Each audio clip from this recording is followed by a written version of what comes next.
No one expected the call to end like this. A quiet apartment. A silent phone. And blood.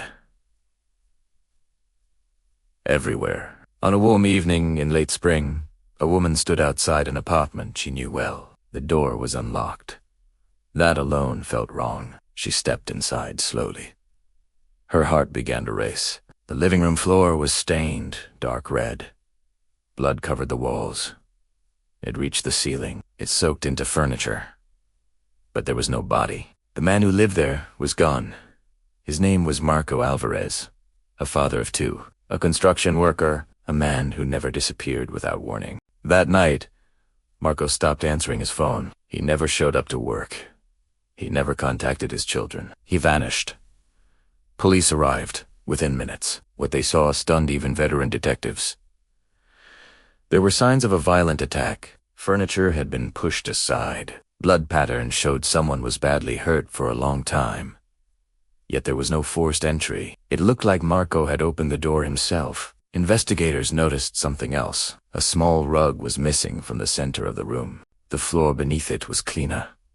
That detail mattered. Rugs are often used to move things people don't want seen, or people they don't want found. Detectives quickly realized this was not a missing person case.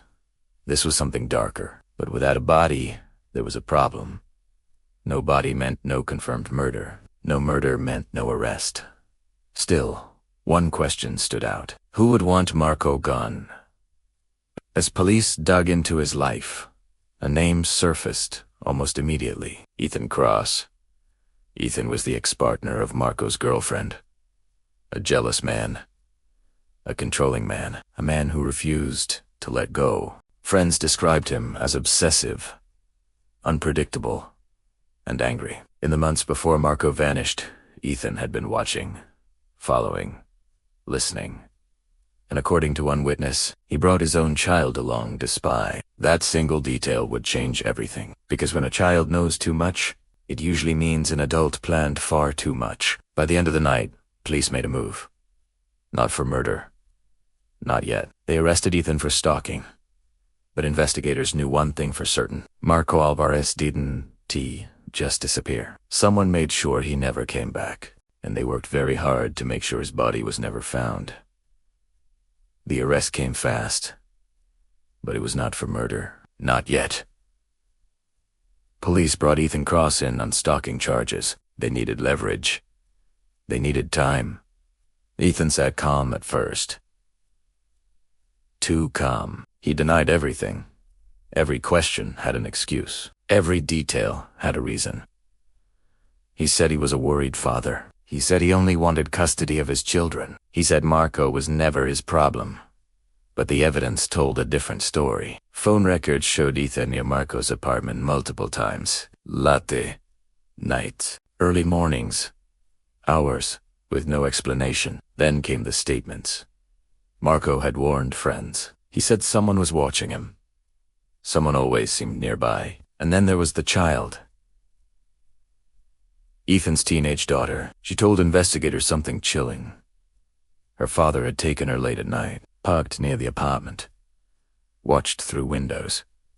He told her to stay quiet, to cover her mouth, to not let anyone see her breathing. She described a phone hidden inside a vent, placed there to listen.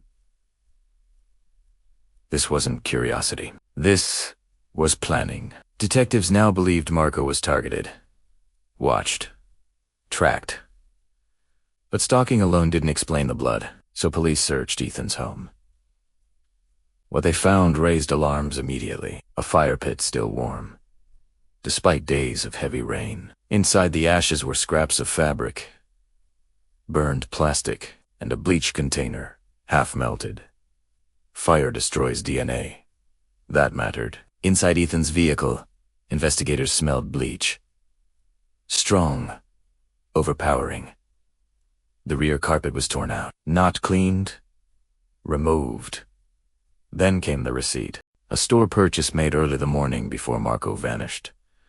Trash bags, latex gloves, bleach, paid in cash. This was no coincidence.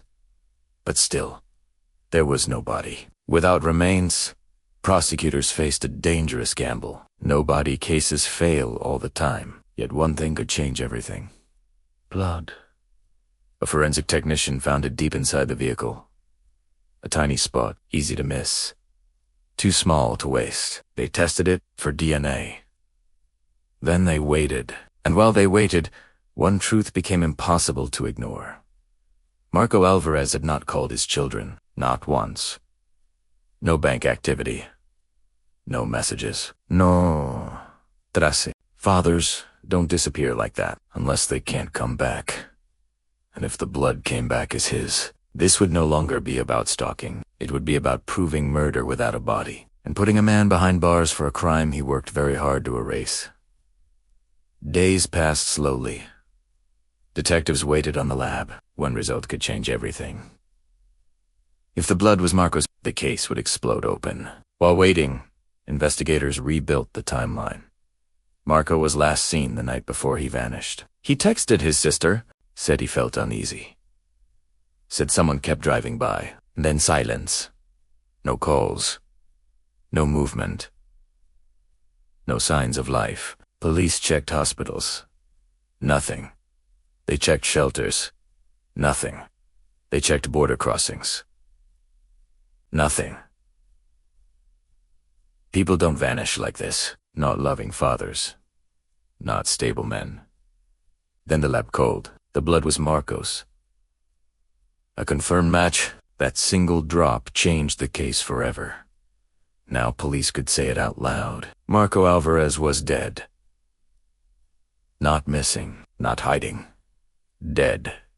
And the blood wasn't in his home. It was in Ethan Cross's vehicle. A place Marco had never been. Ethan had claimed he barely knew him. That he never touched him. That he never went near him. The science disagreed. Investigators moved fast. They seized Ethan's laptop. His phone. Old hard drives. What they found was disturbing.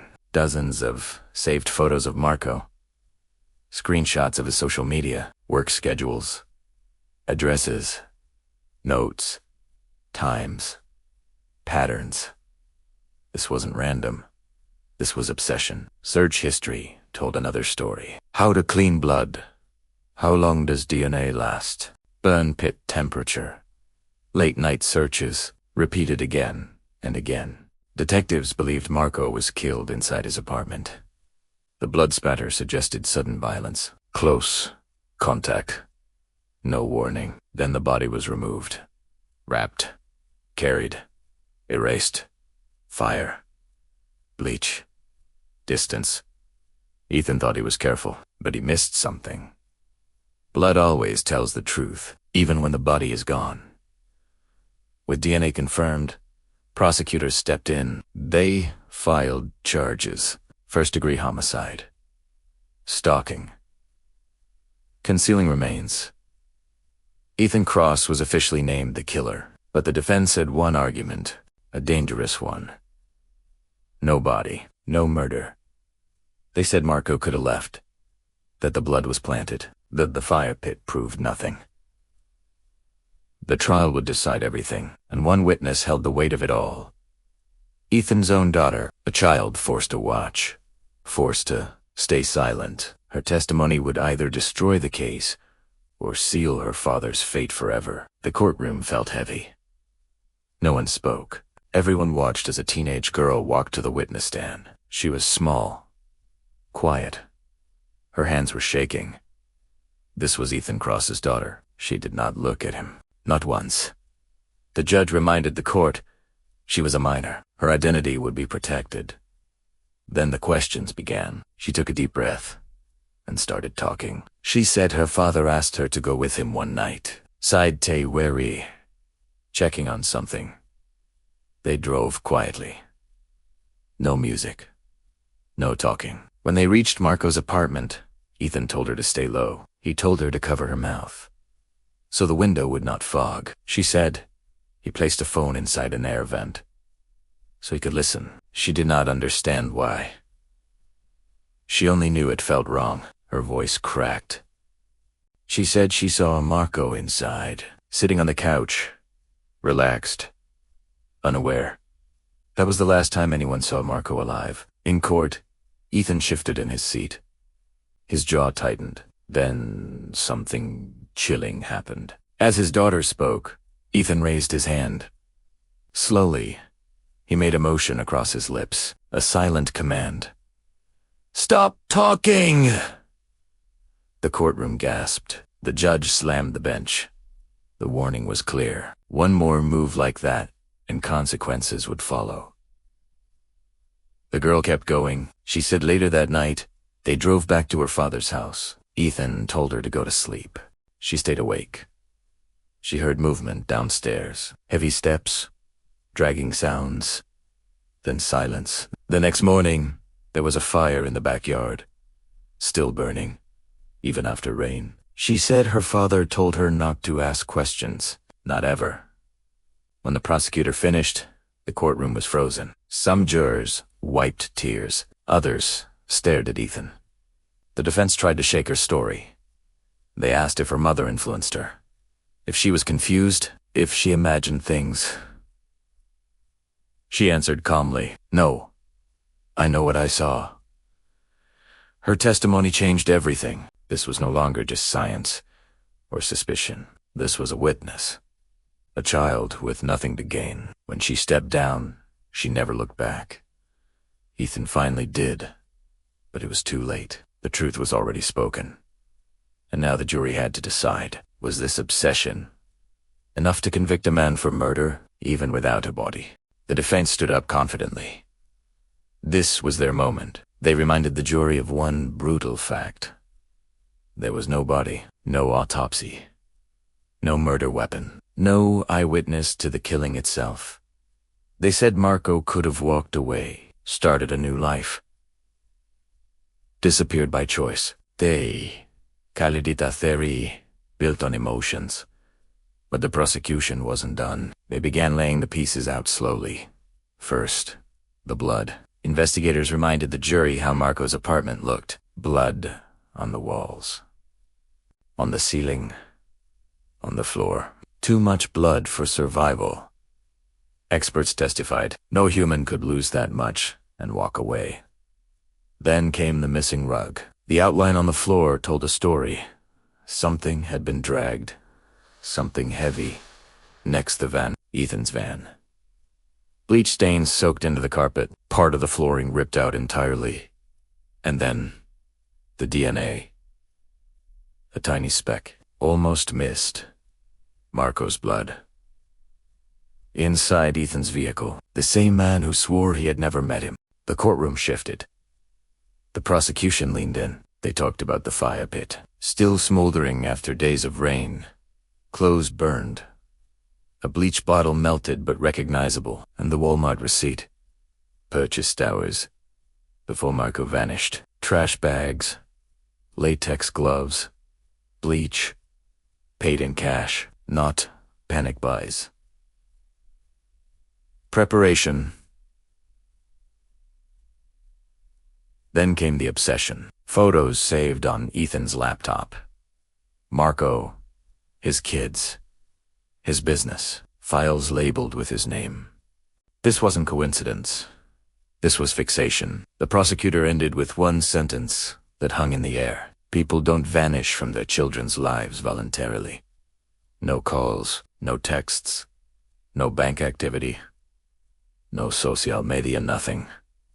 4 years. The defense had one last move. They reminded the jury again. No body, no crime. But the prosecution answered quietly. Sometimes the body is gone, but the truth isn't. The jury left to deliberate. Hours passed. Silence filled the courtroom. Marco's family held hands.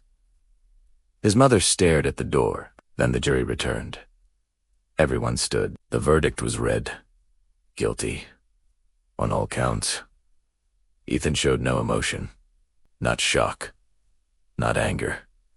Just stillness. The judge sentenced him to life in prison. No parole. Marco's body was never found. But his story was. And sometimes, justice, docen, beneath a body. It just needs the truth to survive. The courtroom slowly emptied. People whispered. Chairs scraped back.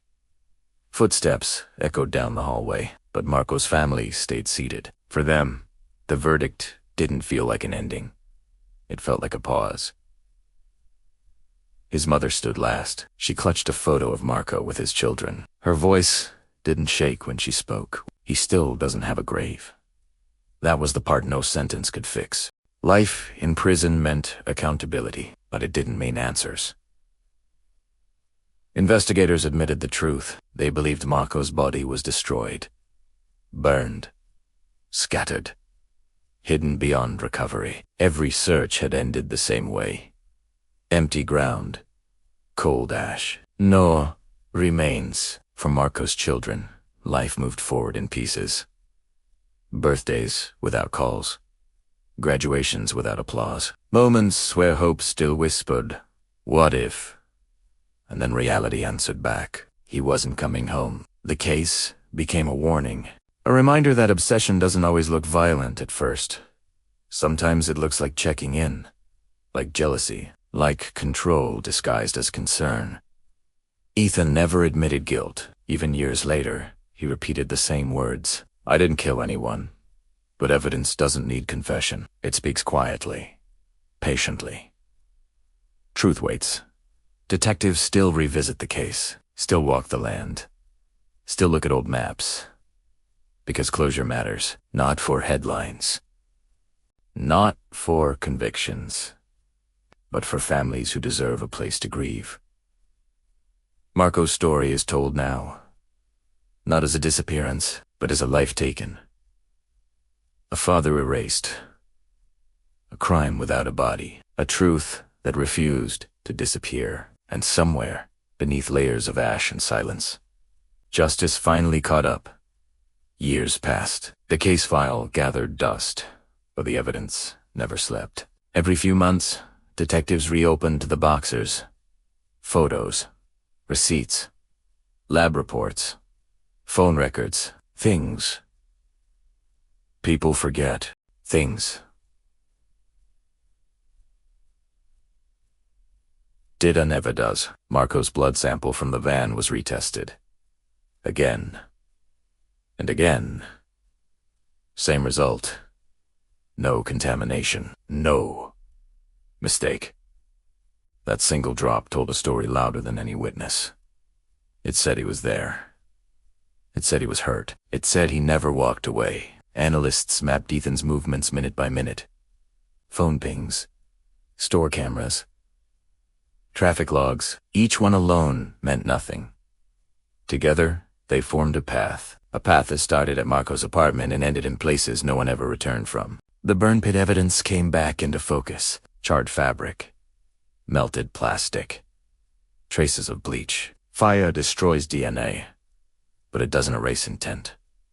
Investigators compared weather reports. Heavy rain. Cold nights. Yet the fire stayed hot. Too hot. Too long. Someone needed it that way. Psychologists reviewed Ethan's history. Control issues. Escalating jealousy. Fixation masked as fatherhood, not sudden rage. Planning. That's what chilled investigators the most. This wasn't a fight gone wrong. This was a decision. Meanwhile, Marco's absence kept speaking. No bank activity, no social media, no messages to his kids. Not one. People disappear sometimes. Fathers don't vanish from their children's lives without reason. Every expert said the same thing. If he were alive, he would have surfaced. He never did. The case became a blueprint. How someone tried to erase a person without leaving a body. And how they failed. Because truth doesn't need bones. It needs consistency. And time. And time was finally running out. When the trial finally began, the courtroom felt different. Heavier. No photos of remains. No medical examiner describing injuries. No coffin. Just an empty space where a man should have been. The defense leaned into that absence. No body, they said. No murder weapon. No eyewitness. They called it speculation. They called it emotion. They called it a case built on guesses. But the prosecution told a different story. They didn't ask the jury to imagine what happened. They asked them to follow what didn't happen. A man stops calling his children, stops using money, stops existing. On the same night, his apartment is soaked in blood. Blood on the walls, blood on the ceiling, blood soaked so deeply it reached the side. That doesn't come from an argument. That comes from violence. Experts explained blood behavior, how long it takes to pool, how patterns form, what cleanup looks like. This wasn't a spill. It was a scene.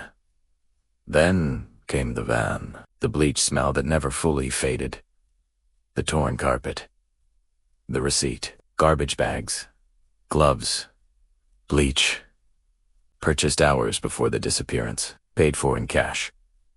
Timing matters. Intent matters.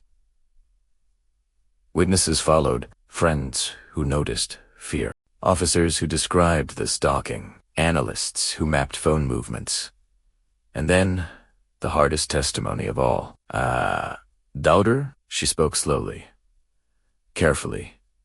She described being taken to watch, being told to stay quiet, being used. The courtroom went silent. No cross-examination could erase that. The defense tried to redirect.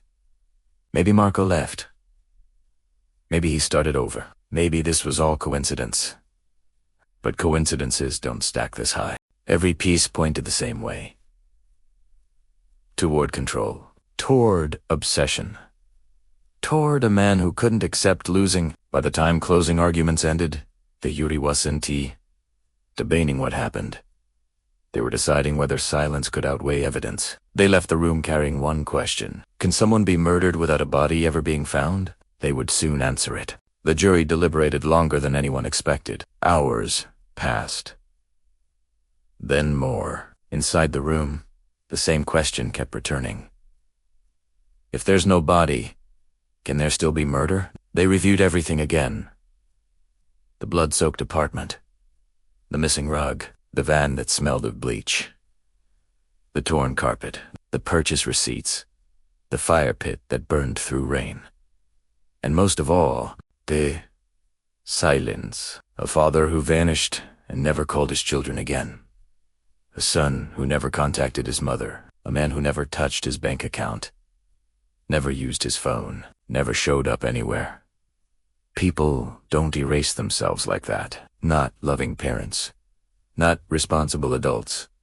Not without help. The jury also remembered the pattern.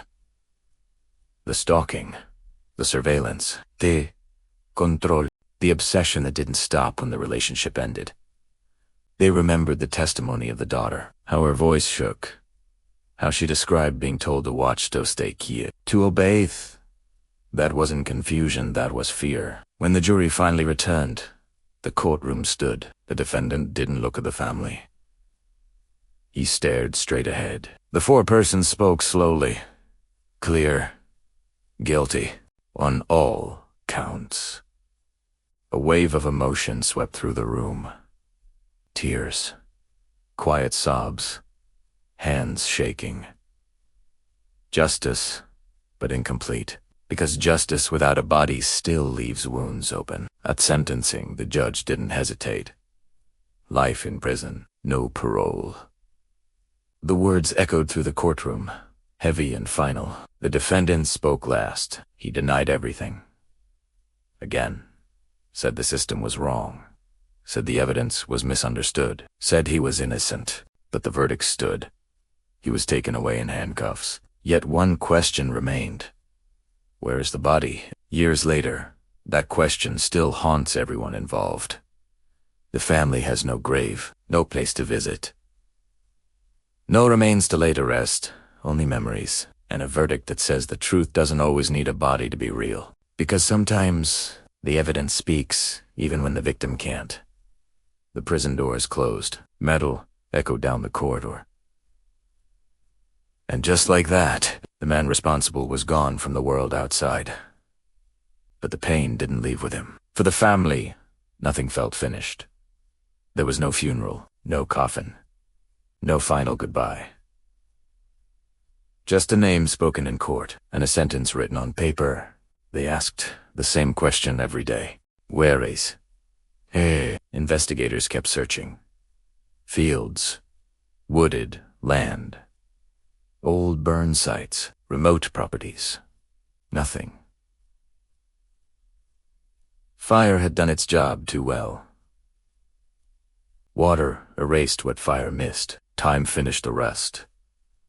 Detectives replayed the case again and again. Every receipt, every phone ping, every lie told in an interview room. They believed the truth was already known. But knowing isn't the same as proving, and proving isn't the same as healing. The children grew older. Birthdays passed without their father. Holidays came and went. School events ended with empty seats. They learned early that closure is not guaranteed. Sometimes justice arrives incomplete. The daughter carried guilt she never deserved. She had spoken up. She had told the truth, yet she still wondered, could I have stopped it? Therapists say survivors often ask that question. Even when the answer is no, the mother visited the apartment once more. It looked normal now. New paint, new carpet, new life inside those walls. But she still saw the blood. Still saw the place where everything ended. For her, time didn't erase the scene. It only made it quieter. Years later, tips still come in. Someone thinks they saw something. Someone remembers a detail too late. Someone hears a rumor. Investigators listen. They always listen. Because one day, someone might talk. Someone might break, and a family might finally get a place to grieve. Until then, the case remains open in one way. Not legally, but emotionally. Because a verdict can end a trial, but it cannot replace a body, and it cannot fill the silence left behind. Years passed. The world moved forward, but for one family, time stood still. Every knock at the door felt heavy. Every unknown number sparked hope. Maybe today, maybe this call changes everything. Investigators never stopped thinking about the case. They carried it quietly, from desk to desk, from shift to shift. Some cases follow you home. This was one of them. New detectives read old files. They studied photos, listened to recordings, watched interviews frame by frame. The lies were still there, frozen in time. Experts agree on one thing. Crimes like this are not impulsive. They are slow, careful, obsessive, and obsession leaves patterns. Even years later, the man convicted never confessed. Not on say. In every hearing, he repeated the same words. I didn't do it. His voice never cracked. No tears. No remorse. Psychologists noted the same traits. Control. Deflection. Emotional distance. The kind that doesn't fade with age. Behind bars, he lived quietly. No outbursts. No apologies. Almost as if the story ended for him. But outside those walls, it didn't. The children asked fewer questions now, not because they understood, but because asking hurt too much. They learned how to live with missing answers. Friends tried to help. They didn't know how. What do you say to someone with no grave to visit? Anniversaries came. The family lit candles anyway. Hope doesn't need a body. It only needs love. Investigators still believe the truth is buried somewhere. Maybe deep. Maybe hidden. Maybe destroyed. But secrets have a way of surfacing. Someone always knows more. And guilt has a voice. Sometimes it just takes years to speak.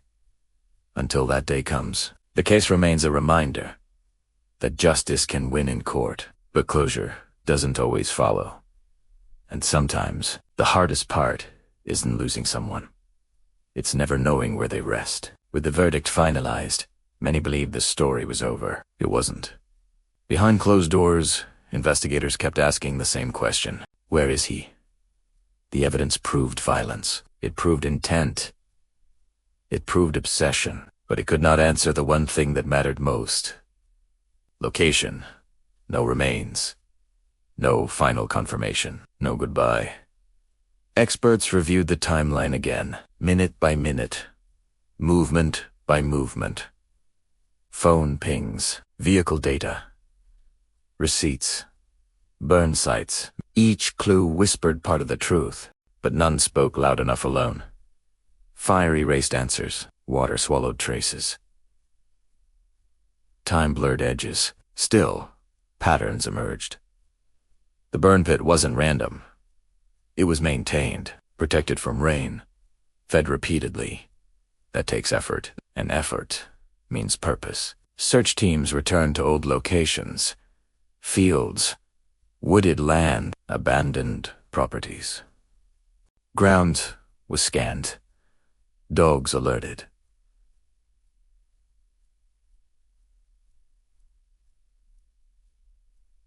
Then went silent. It was like chasing a shadow.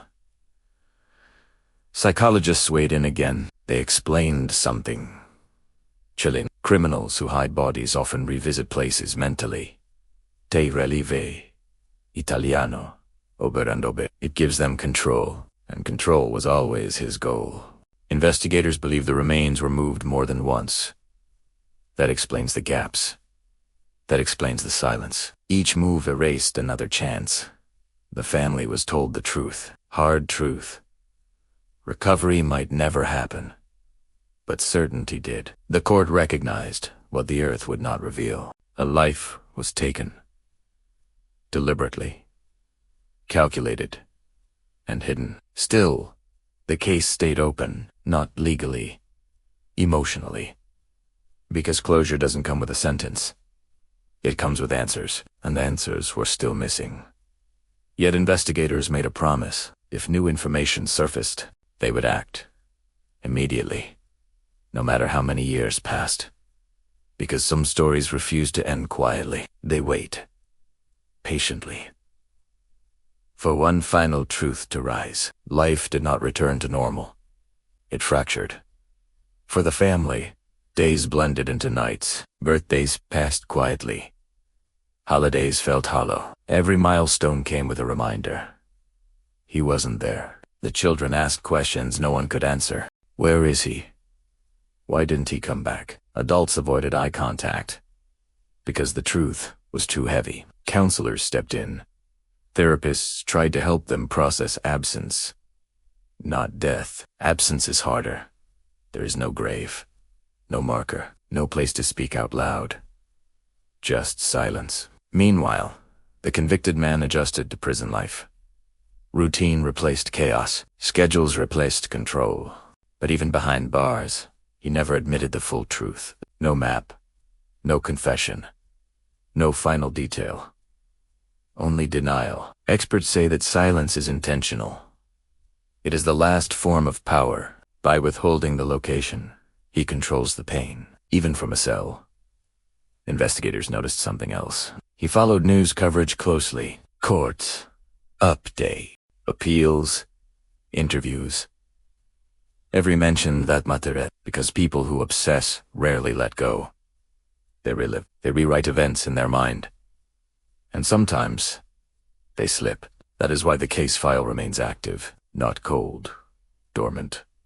Waiting for a letter, a comment, a careless sentence.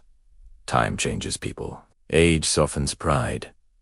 Fear grows louder, and some secrets become too heavy to carry alone. The family holds onto that hope.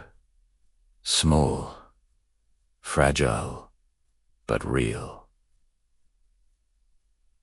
Hope that one day, someone speaks. Hope that one day, the ground gives back what was taken. Until then, they live between knowing and not knowing. Justice was served, but peace is still missing. And in cases like this, that may be the final tragedy. Years have passed, but this case refuses to fade. Detectives still talk about it quietly. Late nights, empty offices, cold coffee. They replay the evidence. Again and again. The blood that told a story. The silence that followed. No body. That changes everything. In most murders, there is closure, a burial, a final goodbye. Here, there is only theory. Investigators believe the truth is fragmented, pieces spread across time. A burn pit, a vehicle, a missing rug, a single drop of blood. Each piece matters, but none complete the picture. What haunts them most is planning. This was not rage, it was preparation. Experts agree on one thing: crimes without bodies require confidence. Confidence that evidence will vanish. Confidence that nature will erase mistakes. Confidence that people will doubt, and doubt worked. 4 years. Defense attorneys leaned into it. No remains, no murder weapon, no witnesses. Just circumstances, but circumstances can scream. Patterns don't lie. Obsession escalates, control tightens. Violence follows.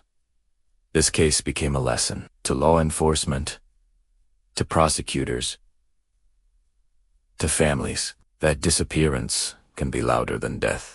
That absence can testify. New detectives now study this file. They learn what persistence looks like. They learn how patience wins. Because even when answers hide, time keeps asking questions. And pressure never truly disappears. Someone always knows more. Someone always slips. That is why the door remains open. Not for revenge. For resolution. For the family. For the children. For the truth. And somewhere, that truth is still waiting to be spoken. This case never really ends. There is a verdict. There is a sentence. There is a prison cell. But there is no body. And because of that, the story doesn't close. It lingers. For the family, justice feels incomplete. There is no grave to visit. No place to grieve properly. No final ritual. Just questions. Every holiday carries an absence. Every birthday feels unfinished. Every memory ends mid-sentence. Investigators did what many thought was impossible. They proved a murder without remains. They followed patterns instead of footprints, behavior instead of bones, obsession instead of blood trails. This case changed how nobody homicides are viewed. It proved something critical. A person doesn't have to vanish quietly to be gone forever, and a killer doesn't escape just because evidence is burned. The truth surfaced slowly. Through contradictions, through control, through the people who couldn't keep the secret forever. In the end, it wasn't one piece of evidence. It was everything together. The stalking, the preparation, the cleanup, the silence, the lies, and most of all, the absence. Because innocent people don't erase someone's entire existence. Today, the case stands as a warning. Obsession is never love. Control is never care. And disappearance is often the loudest confession of all. Somewhere, the truth still exists. Maybe buried, maybe destroyed, maybe only known to one person. But justice heard enough, and history remembers. This wasn't a perfect crime. It was...